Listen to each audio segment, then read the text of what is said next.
Shalom, saudara yang terkasih. Pada hari ini kita bersama akan merenungkan firman Tuhan. Tema kita adalah berjalan dan memasrahkan diri hanya kepada Tuhan. Pembacaan saya bacakan melalui Amsal 3 ayat 5 dan 6 demikian. Percayalah kepada Tuhan dengan segenap hatimu dan janganlah bersandar kepada pengertianmu sendiri. Akuilah Dia dalam segala lakumu, maka Ia akan meluruskan jalanmu. Apa makna yang terkandung di dalamnya? Yang pertama, percayalah kepada Tuhan dengan segenap hatimu.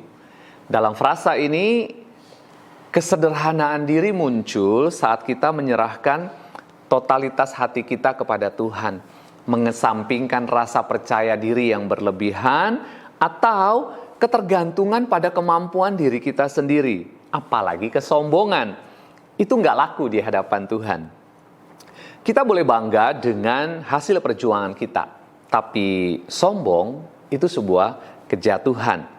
Percayalah, itu dari kata batah, dan ini adalah akar kata Ibrani yang berarti mengandalkan, percaya, atau mengandalkan dengan penuh keyakinan. Kesederhanaan diri muncul saat kita memiliki kepercayaan penuh dan mutlak kepada Tuhan. Kenapa? Karena sudah percaya. Dan percayanya itu tidak hanya sekedarnya, tetapi sungguhan. Bagaimana caranya kita bisa percaya dengan sungguh? Menurut saya tidak ada cara lain. Kita harus bergaul akrab dengan Tuhan, paham kehendak Tuhan, percaya kuasa Tuhan. Baru kita bisa pasrah. Kalau kita tidak kenal, minta maaf, nggak bisa percaya. Pasien itu percaya untuk datang kepada seorang dokter. Tidak selalu kenal dokternya, tapi karena tahu dia seorang dokter, ya siapa orangnya nggak tahu. Bagaimana kepandaiannya nggak tahu. Yang pasien tahu, dia dokter. Kalau dengan demikian, maka dia mestinya bisa mengobati. Itu cara pandang seorang pasien. Tapi bukankah kita sama seperti dengan Tuhan itu seperti itu, saudara? Siapa Tuhan itu? Bentuknya kayak apa? Kayak mana? Kita nggak tahu. Kita tahu Dia Tuhan.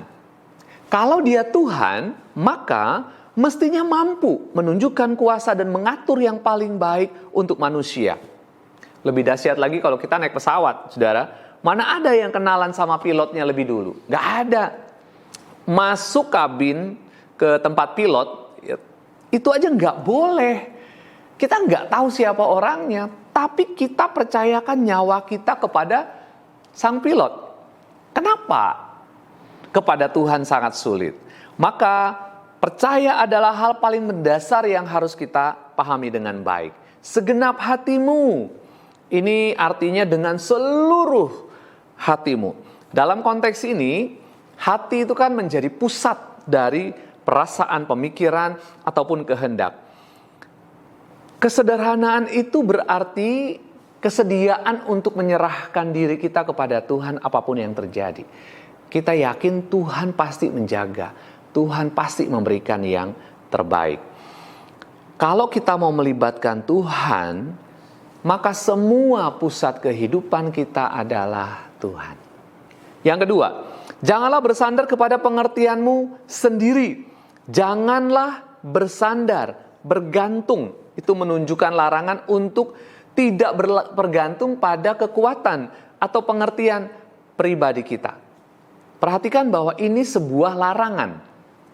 Jangan dilakukan. Kenapa? Sebab Alkitab bilang bergantung sama manusia itu mengecewakan.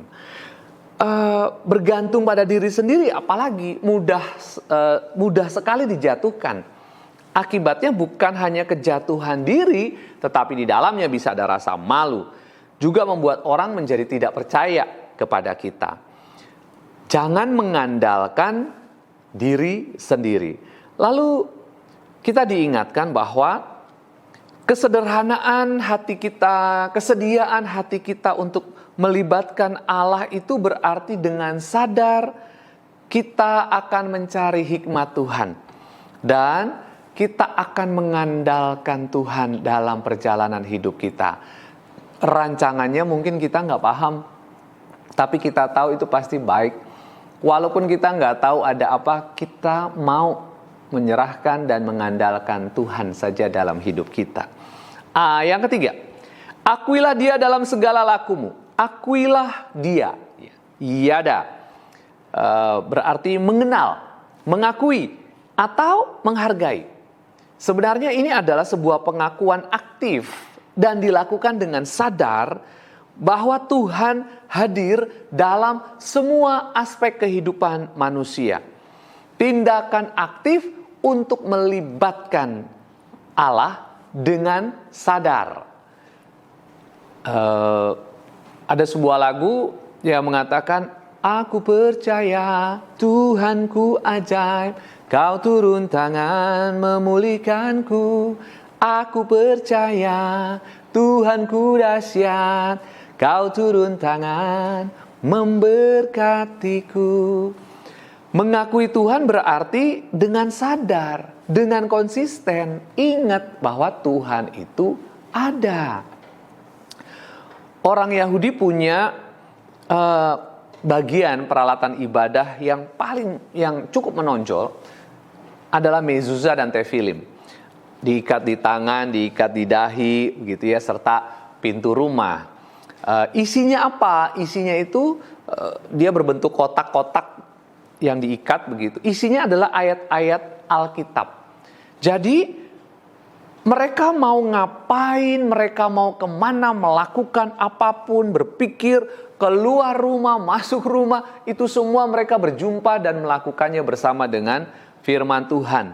Dalam segala hal, memutuskan sesuatu, mereka diajarkan ingat sama Tuhan. Ini mengajarkan bahwa kita memang perlu melibatkan Allah dalam kehidupan kita. Ya, tidak perlu juga membawa Alkitab kemana-mana, meletakkan Alkitab di kepala, tidak perlu. Tetapi sebuah konsep yang mau mengajarkan bahwa kita memang mengandalkan Tuhan dalam kehidupan kita, dalam perjalanan hidup kita. Apa hasilnya kalau kita mengandalkan Allah? Ini menarik, saudara. Dia akan meluruskan jalanmu. Kalau kita bergantung pada Allah, mengandalkan pada Allah, pasrah kepada Allah, Dia akan meluruskan jalanmu. Artinya Allah akan memberikan arahan yang jelas. Arahan yang jelas. Allah akan menuntun ke tempat yang baik.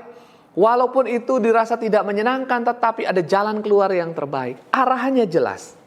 Kedua, kalau kita pasrah kepada Allah, maka Dia akan menuntun pada jalan yang benar. Meluruskan jalanmu itu berarti membawa pada jalan yang benar. Jalan yang lurus, di mana di dalamnya ada kebenaran, keadilan, dan juga integritas. Kalau sudah ada jalan yang lurus, sudah ada jalan yang benar, kalau kita mengandalkan Allah, maka Allah akan memampukan berjalan walaupun dalam pergumulan sekalipun. Janji-janji Tuhan itu luar biasa. Ya, ada banyak bagian dalam Alkitab, misalnya bahwa kamu akan menjadi seperti Raja Wali yang naik terbang. Kamu akan menjadi kepala dan bukan ekor. Aku akan menyertai kamu kemanapun engkau pergi. Tuhan adalah gembalaku. Janji-janji yang luar biasa yang kalau kita mau dalami, itu menunjukkan keberadaan, kekuatan, kesetiaan, pendampingan yang Allah berikan untuk kita dalam kehidupan kita sehari-hari. Maka apa yang mau dikatakan juga kepada kita sekarang adalah kerjakan tanggung jawabmu dengan baik. Lakukan bersama dengan Allah, dalam kuasa Allah, dalam anugerah Allah. Tuhan mengizinkan banyak persoalan dan pergumulan mungkin, tetapi itu semua dapat kita lalui karena sudah ada jalan yang lurus, sudah ada jalan yang benar. Kesitulah kita akan melangkah walaupun banyak tantangan, godaan, dan hambatan yang merintangi kita. Tapi Tuhan akan terus bersama-sama dengan kita. Tuhan akan menolong. Karenanya jangan mengandalkan diri kita, berjalanlah bersama Allah dalam kuasa Allah, maka Tuhan akan memberkati kita. Amin.